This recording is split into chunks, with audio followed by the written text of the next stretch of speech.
મુક્તિ વિશે તમે શું કરી શકો છો?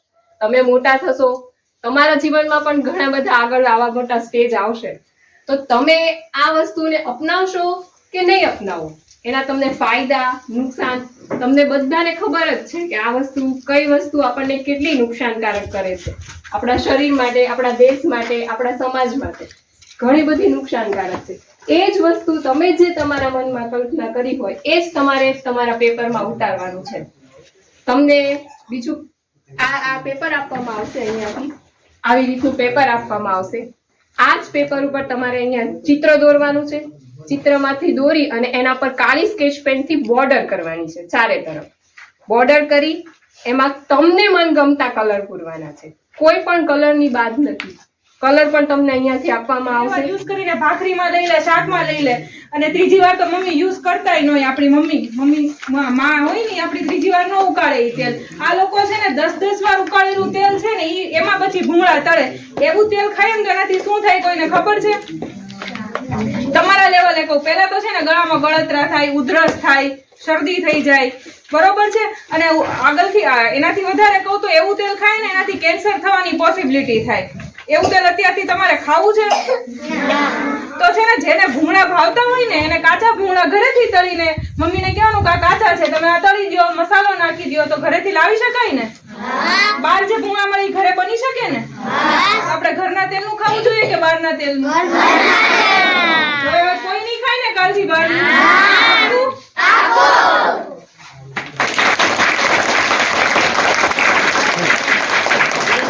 આગળ છે બધાયથી આગળ. હો આરું હે આરું લઈ લેશો? ના ના, એ તો એમને ખુરશી અને સારું કલેક્ટ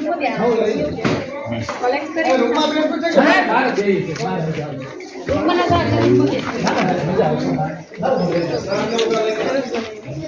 છે ને. સરસ, હાલો. હવે ટીબી ક્યાં થાય? ટીબી નો રોગ ક્યાં થાય? છાતીમાં, ફેફસામાં. ટીબી બોલવું એટલે આમ અડવાનું, બરાબર. મેલેરિયા ક્યાં થાય? તાવ આવે. તાવ ક્યાં આવે? માથામાં. મેલેરિયા બોલવું એટલે માથામાં અડવાનું. અને ચિકનગુનિયા અને ડેન્ગ્યુ ક્યાં થાય? સાંધાના દુખાવે, તો સાંધા અડવાના. હાલો હું બોલીશ, તમારે રિપીટ કરવાનું. Malaria, TB, dengue, malaria, TB, dengue, malaria, TB, dengue, malaria, TB, dengue, malaria, TB, dengue. સરસ.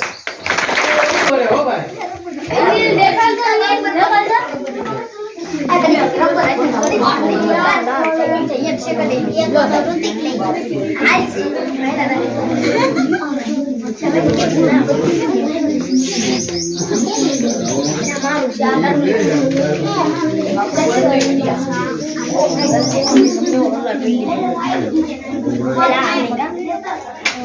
મારે બનાવવાનું એટલે આવું કઈ પણ તમને જે સમાજમાં દૂષણ હોય અને સમાજને અને આપણા રાષ્ટ્રને ઉપયોગી હોય એવું કઈ પણ ચિત્ર તમે દોરી શકો. બરોબર. નંબર આપો એ નિર્ણાયકોને છે, એ ભલે કન્ફ્યુઝ થઈ જતા, એ આપણે નથી જોવાનું, પણ તમને મનમાં આવે એ ચિત્ર દોરો તમે. બરોબર.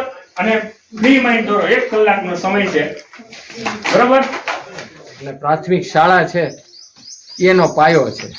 કારણ કે આગળ વિદ્યાર્થી જાય છે ક્યાંથી? તો કે પ્રાથમિક શિક્ષક તૈયાર કરે છે. પ્રાથમિક શાળાનો ગેટ વધારે પછી જ જાય છે. એટલે ખરેખર મને બહુ આનંદની અનુભૂતિ થઈ. બહુ પ્રમાણિકપણે કહ્યું કે આ બાળપણ આપણું પોતાનું યાદ હોય. એ બધા ચહેરાઓ જોઉં છું, ડ્રેસ કોડ જોઉં છું, એકદમ નિષ્કામ, કોઈ જાતનું કોઈ ઓલું નહીં, એકદમ નિષ્ફિકર જિંદગી જીવી રહ્યા છે બાળકો. અને તમામ સ્ટાફ પણ મને એમ થાય કે ઇન્ટિરિયરમાં પણ એટલું કટિબદ્ધ રીતે સેવાઓ આપી રહ્યા છે. અને આમાંથી જ કોઈક બાળક ભારતનું ભવિષ્ય ઘડશે.